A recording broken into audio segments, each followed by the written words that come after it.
Hello guys, this is Ketan again, and today we are going to be solving another problem from CodeChef beginner level.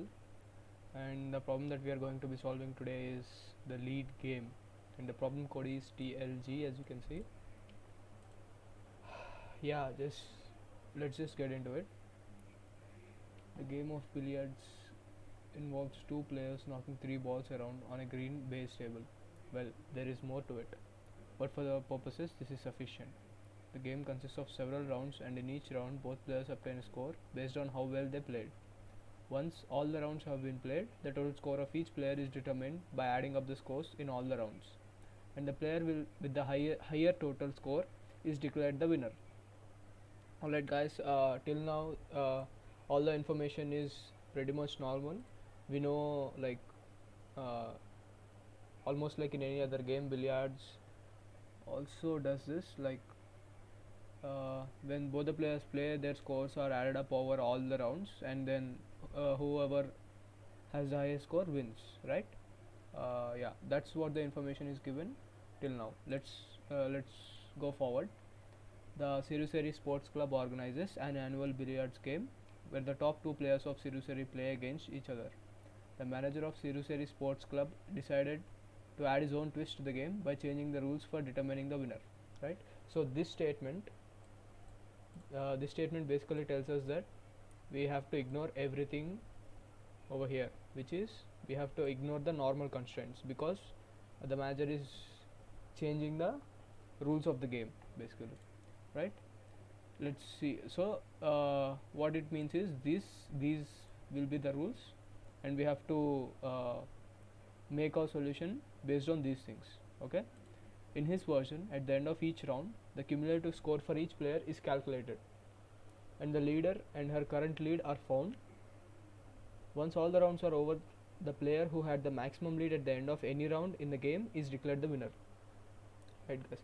So I just want to mention that a lot of problems in coding, especially in uh, coding challenges, what happens is they give a lot of information at the start, but in the middle they include a line which basically revokes all of the information which has been given. It essentially nullifies all the information because it says that all of this information is waste, just like this statement that we saw just now, right? So it's better to go through all of the question first before doing anything, right? So what they are mentioning in this in these lines is that in each round they are calculating the cumulative score for each player, and then the difference is being calculated, right? So that they can determine the lead of that round. Okay, guys, I'll explain in detail what that actually means. Let's just see. This is the basic input that should be given to us. It won't be in this format, but I think it will be in this format. But still, this will be the information that will be given to us. Okay, guys. See, 140, 82, 89, 140, 82. So that will be the information given to us. This is just an example, but that will be in that format. The total score of both players, the leader and the lead, after each round for this game is given below. So when this input is given, this is what happens. This is what we should consider internally, right? This is the simulation of what happens when this given is inputted. Right. Let's see what is happening. In the first round, 140 and 82 is given, and the lead is 58 because the difference of highest and lowest, which is 140 minus 82, and who has the highest score? Player 1, right? So the leader is player 1 and the lead is 58. So this is currently the highest lead of any round, right? Because we only saw one round right now, right? Let's go to the next round. Here 89 and 134 are given. So what do? We actually have to sum 89 and 140, right? Because we have to add all of those. It's a cumulative score, right? So 140 plus 89, which gives us 229, and then 82 and 134, which gives us 216. Now the lead is calculated as 229 minus 216. It's not just 134 minus 89, which it should actually considered as 229 minus 216, right? So the lead is decreased in this round. The lead is now 13 after second round, and the lead is taken by player 1 still. the player 1 is still holding the lead, but it is decreased to 13, right? When we do this step for all the rounds, we kept adding these values and then calculating the lead on the cumulative scores. We see that the player 2 has increased his lead and then decreased it a bit and then again increased it and ended with this, right? In the normal scenario, player 2 would be the winner because he has the highest score, right, by 3 points. But in this case, what we have to see is what is the highest lead of all the rounds, right, which is 58, and who has the highest lead? Player 1. It could be of any round, but we just have to see the lead after any round, right? So because of this, the answer will be 1 and 58 because player 1 won and with the lead 58, right? That's the output and input. Yeah. There are also some additional points. We should go through them because they could give us some guidance on solving the problem. Note that the above table contains the cumulative scores. The winner of this game is player 1 as he had the maximum lead 58 at the end of round 1 during the game. As I said, it's just repeating what I said. Your task is to help the manager find the winner and the winning lead. You may assume that the scores will be such that there will always be a single winner. That is, there are no ties. So they're mentioning that there won't be any ties. So that simplifies the solving the problem.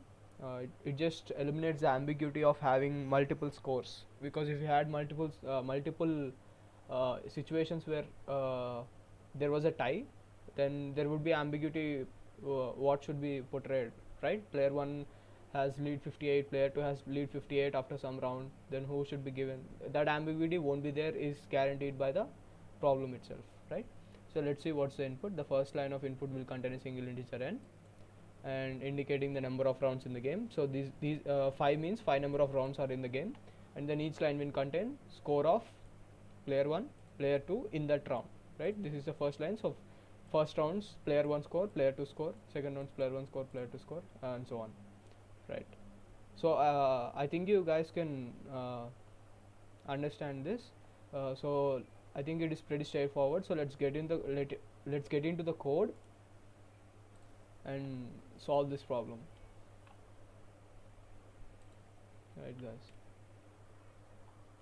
So we know that the first value which we are going to get is integer n, and then we have to iterate n number of times.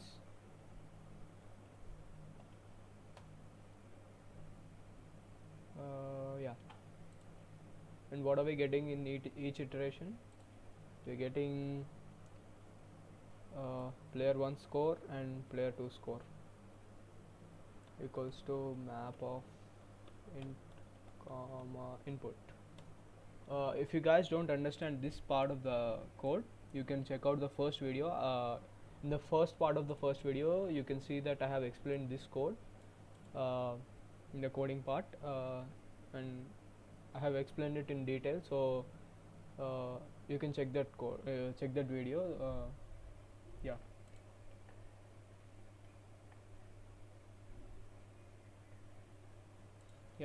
After this, let's see. We are also calculating the cumulative score, right? So what we need to do is initialize 2 variables so that this loop is basically for each round, right? But when we are calculating the cumulative scores, we need to keep track of the total score of each player, right? Total score of player 1 equal to 0 at first. Total score of player 2 is also equals to 0 first. Let's put a list called answer. Yeah, so what this list does is it stores the lead player and the lead that player has over any round. It basically stores the maximum lead and also the player with the maximum lead. So at first, let's just assume that the player is 1. Obviously we'll change it if it's not 1, so it won't matter if you put 2 or 1 or -1 or anything. And then the max lead is 0 because we didn't see any lead yet, right? So when we get this, the first thing that we need to do is add it to tsp1 plus equals to p1, right, and then tsp2 plus equals to p2, right. So oh sorry, yeah, after these two, so we basically got these values now. So this is tsp1 and this is tsp2. What we need to do is just check if tsp1 is greater than or tsp2 is greater than, right. If tsp1 is greater than tsp2, then the difference equals to tsp1 minus tsp2, right, because tsp1 is greater. Else difference equals to tsp2 minus tsp1. Yeah, here you could think that what about the equal to case. This is the greater than case, this is the less than case. What about the equal to case? Well, he mentioned that there won't be an equal to case because he mentioned that there are no ties, right.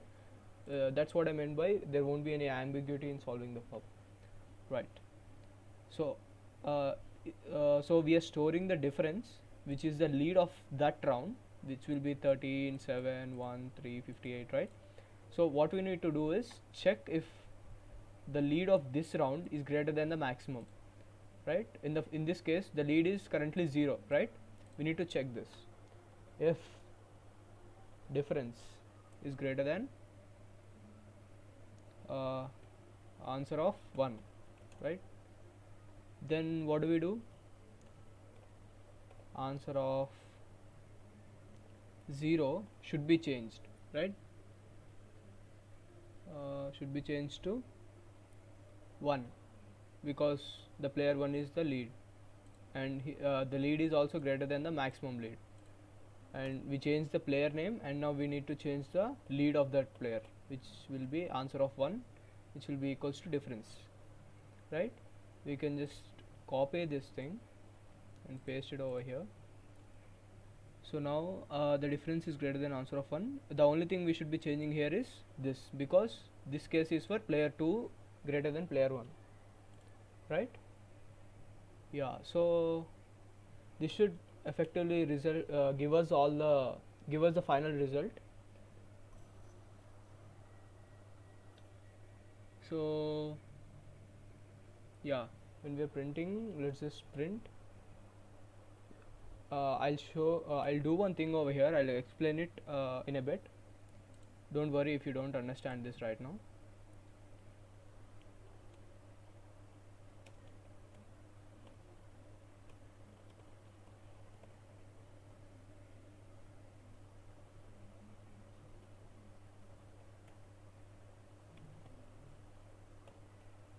Alright guys, let's do one thing. Let's check this code once for if there are any errors or it's working perfectly. Okay, there's some problem in line 6. Oh, okay, yeah, there should be this thing. Yeah, again, if you don't understand this line, you can check the first video because there is a small bit of explanation, and this video will take too long to explain this line of code, so you can just check that video and you will understand. We are basically mapping those values, these two values to we are setting p1 to this and p2 to this, p1 to this, p2 to this, and so on, right. That's what's happening in a nutshell. If you want to decompose each bit of this line of code, you can check the first video. Yeah, I think this should work now. Let's see. Again guys, if you have any errors, you can just check the line number, and that will point to the error, and you can trace back what's happening wrong, and that will be very helpful to you, right. So we got 1 and 58, which is obviously the correct answer. So this is with just this case. Let's check if it is actually running and working correctly with other cases. Okay, so there's some E of reading end of file when reading a line problem. Let's do one thing. Let's submit it once and check if this is I have a doubt about what's the problem, so let's just submit it once and check what's the problem. I mean, if the problem persists or not.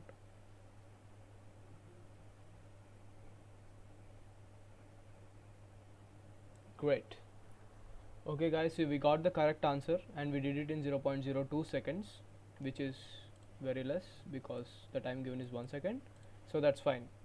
Alright guys, so there are two things I think that are your doubts. One, what the heck is going on in this line, and two, there's also a doubt on what is this error and why are we getting an error but we are submitting in and getting the correct answer, right? So yeah, I'll explain these two things right now. So the first thing, what's happening in this line.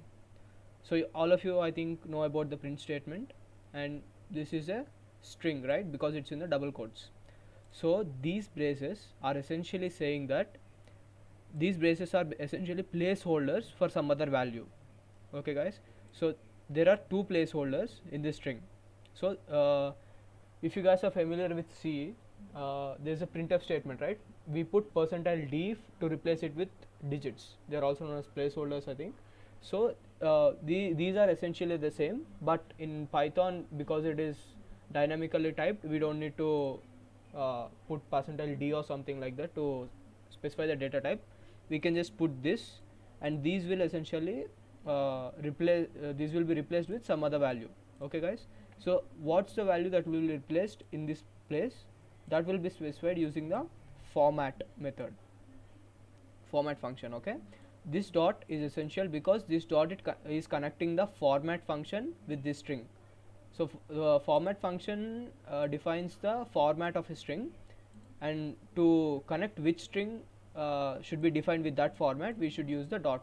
Okay, so this string dot format, so this format is mapped to this string. Okay, so we have two placeholders, so we are putting the two values. Defaultly we can actually put a number and tell the placeholder which value to get, either the 0th index value or the first index value, but that's not necessary since we are putting since we are putting them in the correct sequence. Okay guys, so answer of 0 is at the 0th index, this is the first value, so this will obviously be replaced with the first placeholder, which is, so answer of 0 is 1 at start, but at the end 1 and 58, right? So 1 is in this value and 58 will be in this value, so 1 is replaced with this folder, and then sorry, this place is replaced with 1, and then again this is replaced with answer of 1, which is 58. So that's what's happening in this line essentially. Okay guys, okay, so I think the code is fine with you guys. So now let's check what's going on with the error part of this. So when we are running, we are getting this exec error, right? If we closely monitor the exec error, trace back most recent call, so this is the main error, EOF error, which is end of file when reading a line. EOF means end of file. End of file when reading a line is happening in line 1, and what's in line 1?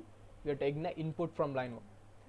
So what this essentially means is, think about it, the CodeChef people put a file in the back end which contains the input values, right?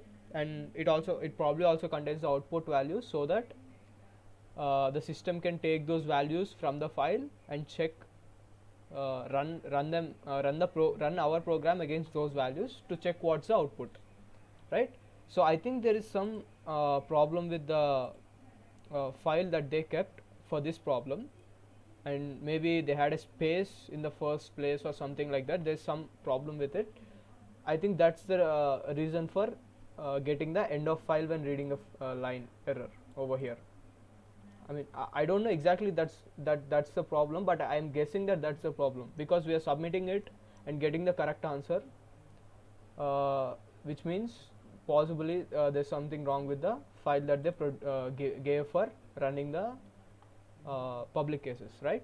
So the submit button checks the answer against private cases, run button checks them against public cases, right? So I think there's a problem over there, so that's why we are getting this error. Alright guys, so if you face these kind of errors, first definitely check your program, and if you think that your program is perfect but you're still getting this error, it's just a problem from their side. So it happens sometimes, so you can just you have to find another way around it. Okay guys, yeah, if you have any doubts, please drop them in the comments. I'll definitely answer them as soon as I can.